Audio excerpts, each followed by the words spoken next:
Namaskar, God and Goddesses.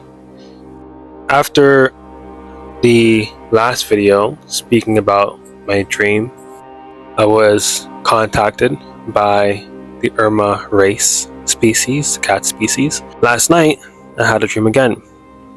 Although it wasn't with the Irma people, it wasn't with the Irma cat feline race. It was with Shiva himself. And this video will just be me sharing this dream that I had with Shiva. I've had many dreams with my guru, in physical form, but I never had a dream of Shiva like actually being in my dream. The dream didn't start off with Shiva. It started off with a typical dream of me flying.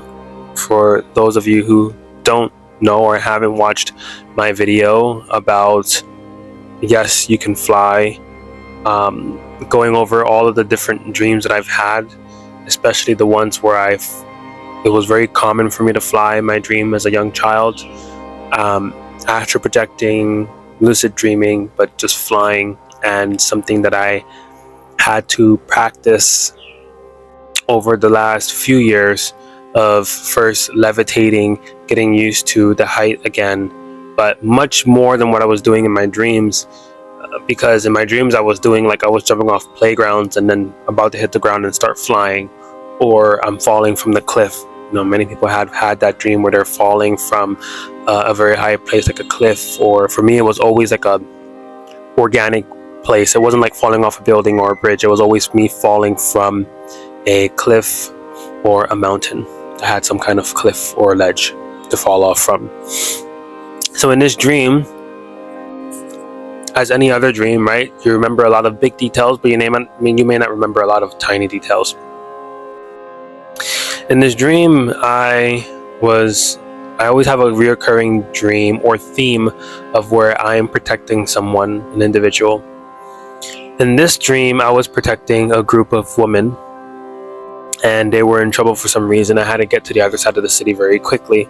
It's possible that the trouble that they were in was kind of more of a setup in order to lure me to that location for the woman and for me to be in the same place at the same time. And the only way I was able to get there very quickly was by flying over there. So I haven't flown in maybe I would say over a week. I haven't flown, so it's been a little while. For me, that's a little while that I haven't fly in my dream. And so I was kind of just getting the motion back a little bit. It's hard to explain. I was kind of it's some kind of sensation that I bring upon my body, and then as I begin to levitate, standing up, then I know I'm ready, and then I just fly off. And it's the most amazing experience because you're fully conscious of I'm fully conscious of myself doing this, and then I'm fully aware of my body, being in flight, flying to where I need to go. It's the coolest thing. I'll never get tired of it, of flying. As I got to the location, between being at the location and being at the other location is a bit of a blur. They were basically helping us as a group to look for a place to stay, to live for a while in the city, and I was out doing something else. The moment I got over there was some kind of commotion that took place where we all kind of blacked out, and we ended up waking up in this fairly large bedroom. It was 5 girls and me. We were kind of confused. We ended up becoming informed that we were brought to some kind of facility, and because we didn't have family in that area, we're always traveling and everything, that we made very easy targets for them to target. So basically this facility was a facility where they would kidnap people and kind of enslave them in a way. They fed us, they gave us clothes. We had a kind of not a uniform, but kind of a theme per se in our clothes. It was more pale gray, maybe a little beige, off-white kind of clothes, not much color. but basically like just slaving away, doing like laborious tasks around the campus or facility. And there was this one moment I remember where the chef made us all chocolate chip cookies, and so we were eating something like sweet for the first time, and like within that first like couple days. And knowing me, I like, we had like a sense of freedom, but it wasn't freedom because we can't leave. I checked the box, and I was able to just pick up the box and check the ingredients, and I saw the ingredients, and they all looked good. They all looked like genuine good ingredients, the only kind of ingredients that's needed in order to make chocolate chip cookies without all of like the artificial stuff. But intuitively, I couldn't help but to feel like they put something in this mix that, like, I still ate it, and like I told the girls like, yeah, let's just, could they give us 2 chocolate chip cookies each? I was like, yeah, let's eat it. It looks fine. But intuitively, I couldn't help but notice or feel like there was something they added to the mix separate from what came with the container or box that was going to kind of harm us long term, but in a much more faster way than what they do in the food that they sell at that supermarket. And decrease our cognitive ability, so I guess our ability to think and kind of just more do and things of that nature. So this is what I knew they put in the mixture. I just couldn't find proof or a reason for the girls. And the girls were like women, right? Like, we're trapped in the place, we don't know where we are, we were kidnapped. Like a sweet is kind of like a present at that point, right? It's like you've been given like basic food, just like regular food, you're in some place you don't know where you are. So it's kind of like, I think that's the reason why I kind of permitted them to like, yeah, let's just eat the chocolate chip cookies, yeah, why not? And I ate it with them for them to feel safe. But obviously it wasn't that big of a deal, but obviously staying there on a long term and eating something consistently that is harming you, obviously is going to take a greater effect over time. So we found a way to escape. We escaped, and by the time we escaped in the dream, it fast forward kind of to us being on a bus. We're being on a bus, we're happy, we're kind of celebrating. And I tell them to put their fists, like I put my fist, and we had a thing where we put our fist, we all put our fists in the middle, and kind of like chair, kind of like have like a kind of an affirmation or a kind of satya sankalpa, which means a very like conscious decision, a conscious decision based on your will, which is what people, it could translate, I guess, to English as affirmation, but affirmation is like, for a lack of better words, it's not it wouldn't be, the definition of affirmation cannot equate to satya sankalpa. It's how right here for you to see how that's spelled, and you'll be able to see it's used during puja, so like ritual when you're offering food or offerings to a deity or a god or a goddess or a guru.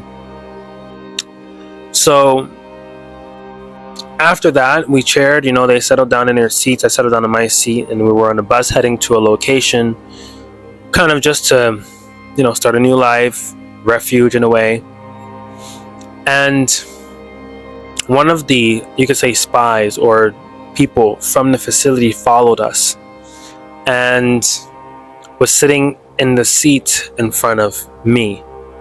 And so they know I'm like kind of like the lead in the group. Like I'm the one who's like, we all share our ideas, right, and take into an account, but I'm the one who's like either executing, giving more instruction, thinking for the group as a whole, right?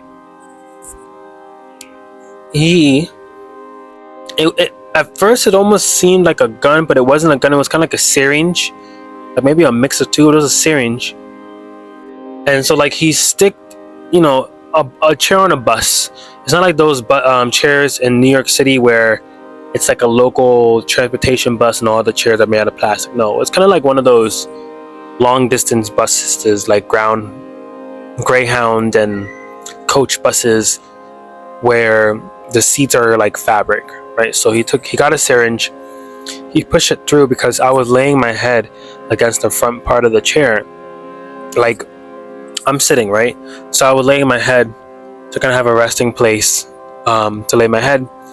And so because of that, he put the syringe in the chair to reach me and inject some kind of like fluid that acted like an acid once it started touching my face.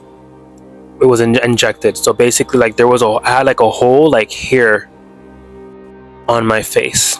It's like one of my eyes were messed up. So like, obviously you're not dead, but you're devastated, right? Like, if you were to like lose a part of your eye and your face was kind of morphed out a little bit, yeah, you would feel terrible. You wouldn't feel great. You feel like you've lost something if it's not your life. Luckily, there was a camera in the front part of the bus, so they saw what happened after I started like creating a commotion, whatever. They saw what happened. It was recorded, and they stopped the bus. There were some authorities that came and went ahead and took him away. I was fine. It's not like I needed medical attention. Like, there's only so much they can do. It's not like they can put my face back together and repair what I had. We ended up reaching the town. By the time we reached the town, I'm already like kind of depressed. Like, imagine you lose like your right eye and like this part of your face and your head a little bit. Like, you'll be a little depressed, a little distraught is a specific word that I felt, distraught. I remember us getting off the bus. The girls went to go and find a place for us to stay, maybe do a little food shopping, and I was just like, I had like part of my head wrapped. We arrived, so the bus arrives, right? It stops here, it comes in this way. There's a big wall here, and then there's kind of like a gate or a door. So we walk inside, and now we're inside the town. They went ahead to go and find the things I told you they went to find. Groceries and find a place for us to stay. I decided to go on the left to one of like the first 3 buildings. I was just following my intuition. It's almost like, you know how when you are, I'm not saying that any of you have been really depressed, but let's say you've been really depressed, or you have anxiety or something, right? And behind that feeling, you just do whatever you end up doing, just because it just comes to you and you just do it. Like, I didn't have a thought of, oh, let me go inside that building to find something. I just like was following my intuition. I was just so into straw. I was just like, that building, okay. Like, that thought wasn't even there, but I'm just like narrating. Like, I went and then I walked towards that building, and then I walked inside the door of that building on the left. And then there was a door there on the left of that hallway, and I believe it was the only door in that hallway. And you can tell at the end there's like other ways you can go, like you can make a left or a right, because you can see a light. So I knew that I could continue going down, make a left and a right. But for some reason, I gravitated towards that door in the hallway on the first floor of that building. And I knocked on it, and a man opens the door. The man who opens the door is Shiva. And if I could show you, I can't show you because the phone case is on my phone, but it was like a dark royal Celtic blue that had a hint, like if there was any type of light, which there was, because otherwise it would be pitch black in the building, it gave the most subtlest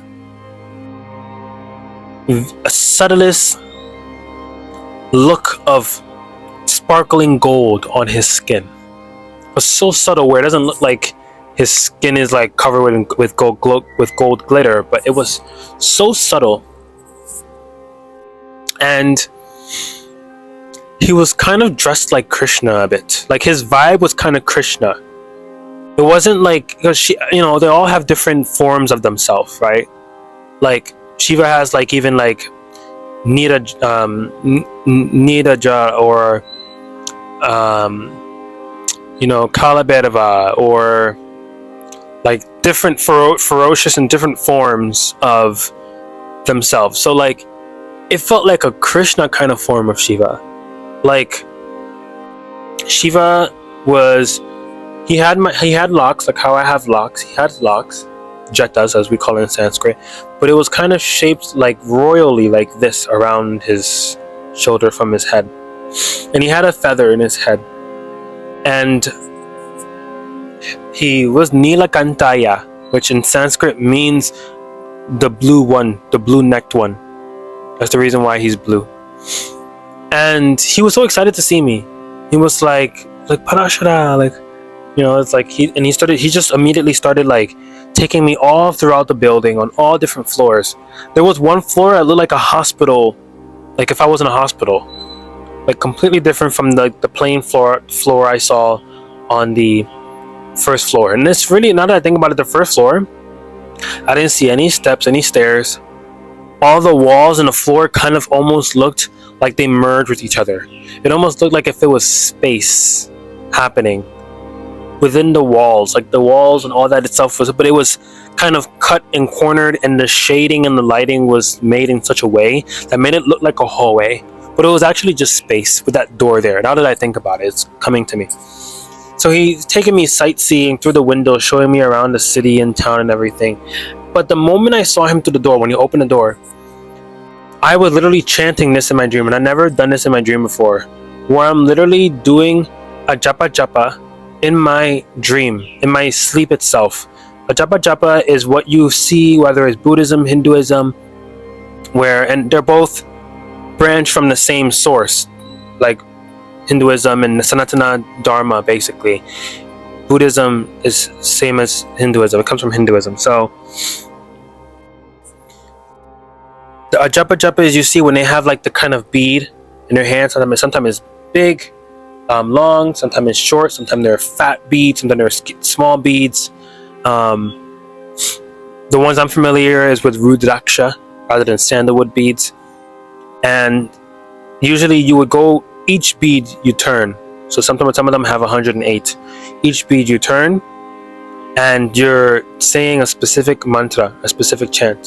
So the moment I saw him, I wasn't doing like an japa japa in my hand, but I was doing an internal one where I was saying Shiva, Shiva, Shiva, Shiva, Shiva, Shiva, Shiva, Shiva, Shiva, Shiva, Shiva, Shiva, Shiva, Shiva, Shiva, Shiva, Shiva. Like that was happening non-stop while I was with him.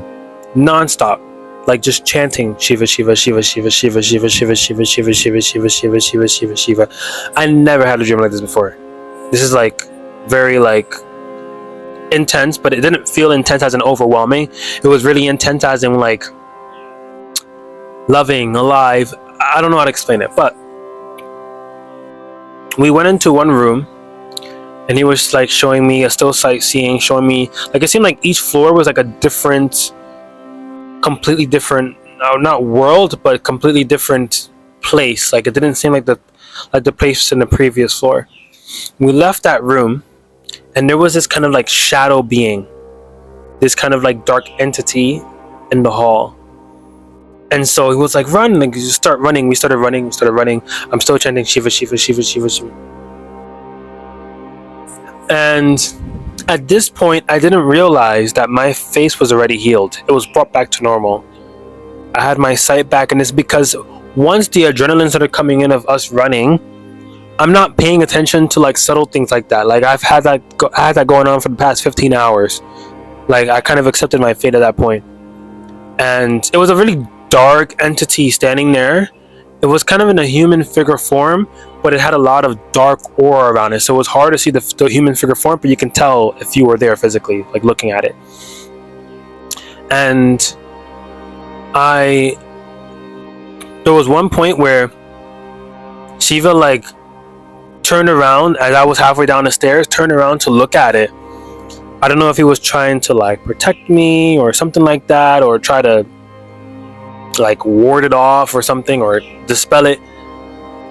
And the dark entity attacked Shiva, just like boom, like took over his body, almost like if you were to think of like Venom, for example, kind of like that, but without all of like the gooey stuff going around him. It just kind of started like possessed him, and now like Shiva was gone. It was basically just that dark entity standing where Shiva was standing. So I ran out the building, all the way downstairs, ran out the building. I ran through the gate, and there was these sannyasis, meaning Hindu monks. They were at kind of like a vehicle that looked similar to like a golf cart, just chilling, like 4 or 5 men, Hindu monks. And when I was running downstairs, I was like making sure I closed every door behind me, because I wanted to delay as much as possible, just in case if it even uses doors. I don't know if it uses door, but I'm thinking of whatever I can do for it to not be near me.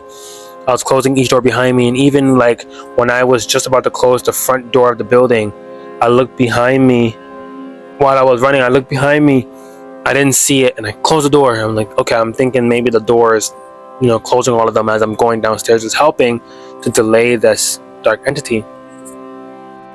And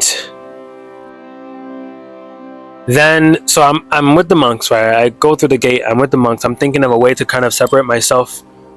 I don't know where the girls are. I'm not gonna go look for them and run throughout the city. And I have never been. I never even explored the city. I just went inside the city and went into a building. So I don't even know the city yet.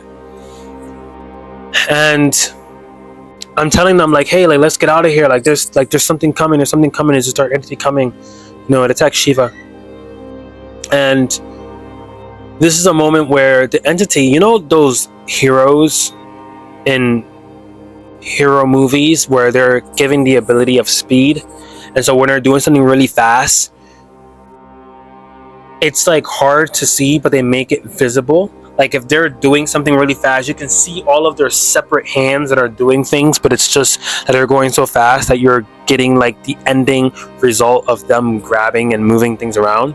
Basically, this entity came, went to the golf cart, didn't even come to me directly, went to the golf cart and started tearing up the golf cart, like tearing up different pieces and bits out of the golf cart like this. Destroyed the golf cart. There was 2. There was one here and a smaller cart, regular cart and a smaller cart. There was like 3 sannyasis in one cart, and then there was 2 in the other one. And I was like, oh no, like destroyed the cart. Then I like to say, I'm saying the camera angle view, but basically it was consciousness view, because obviously it's not a camera, but I'm seeing from one angle. So I'm here on the cart's over here, and another cart over here, and like really close. And there's like these kind of like trees and forest, maybe like around 10-15 feet away from us. So we have the gate, then we have the carts, and then there's like a forest surrounding the area, right? I see this figure, but it was in the shade. This dark figure, it looked like Shiva. He just went ahead and went like this, but the dark entity was still there. This all happened like instant, like really fast. Like it's not like it took as long as I'm explaining it. It happened really, really fast. And if you see this kind of coloring happening, it's because of the sunset and the purple, orange sorbet hue happening in the sky, pink and baby blue with this moon right above my head. You can kind of see it here, right? This kind of pinkish and blue. It's really beautiful. It happens every day anyways here, Vietnam. But anyways, so Shiva was standing there, but his back was towards us, so I couldn't see his face. But I can tell he was smiling, because I can see using my third eye, I can see his front face. And he just went like this. He just snapped his fingers, and then all of a sudden, the 2 vehicles that we were sitting on gained the abilities to levitate. And I was like, this is it. This is our moment to escape. And we went ahead and we escaped into the city. The gates, I'm assuming, was closed, or the door, so the dark entity wasn't necessarily able to, at least physically per se, able to get back into the city. It's been drawn out of the city basically. And then it came to my mind. I was like, I remember stories of Shiva where he has given, so it's like a boon is basically a wish fulfilling, meaning fulfilling someone's wish, whatever it may be. And so someone, like, I remember there was a demon, as in demon, who asked for the boon of like some kind of fire ability or something, and Shiva went ahead and gave him that boon. He gave him that boon. Then the demon tried to use that fire to kill Shiva, Shiva was playing with him though. He was playing the drama. That's what they call a lila in Sanskrit. In Hinduism, they call it a lila, means a drama, basically, for lack of better words. I remember he in that story, he's running away from the demon, giving him the illusion that he could kill him. So the demon is chasing him, trying to attack him with the fire. And I feel like that's the same thing that happened here in my dream. When we started flying away, I was thinking to myself, how can Shiva be killed? How could Shiva be attacked? How could Shiva get hurt? How can some dark entity go ahead and... It was actually Shiva in control of all of that. It was all a Leela. It was all a play. Just for me to become healed. But even something more beyond that. It gave me the... It's not like it's something I haven't had before, but it has made me more... And again, it's not like... when I say these things, like, it made me more calm throughout my day today. It gave me more of a larger perspective. You know how, like, when let's say I'm recording a video, I use 16:9. It's a bit more boxy, but I like using the 231.9, right? It's a bit more slanted, right? I feel like my view has widened in that sense, where I'm able to see a lot more. It's, just even physically, like the way that I've been observing my day today and seeing things, and I just been so relaxed internally. And I know a lot of time I get like, oh, you look like Shiva, and for me, like, Shiva, God, any God, it's all of us, right? So yeah, I see myself as Shiva. I see myself as Paramashiva. I see you also as Shiva and Paramashiva, even the viewers, right? So if I have my jettas down now, which is really cool. It's really cool right now, this evening. I mean, it's been cool. It's becoming winter in Vietnam, where it's still super warm, but it's much cooler, which is really nice. I'll put my jettas down so you can see how it looks when it's down. Compare it to Shiva. If you guys have any questions regarding astrology, Vedic astrology specifically, I mean, they're both the same in terms of concept, but Vedic astrology, or about my dream, or even if you guys have had a dream about Shiva yourself, or a dream similar to this, then please comment down below and let me know, and share with anyone who you think will be really interested to know about this kind of dream. And if you guys are looking for a Vedic astrology reading, the links are down below for either that or any other of my programs. Namaskar.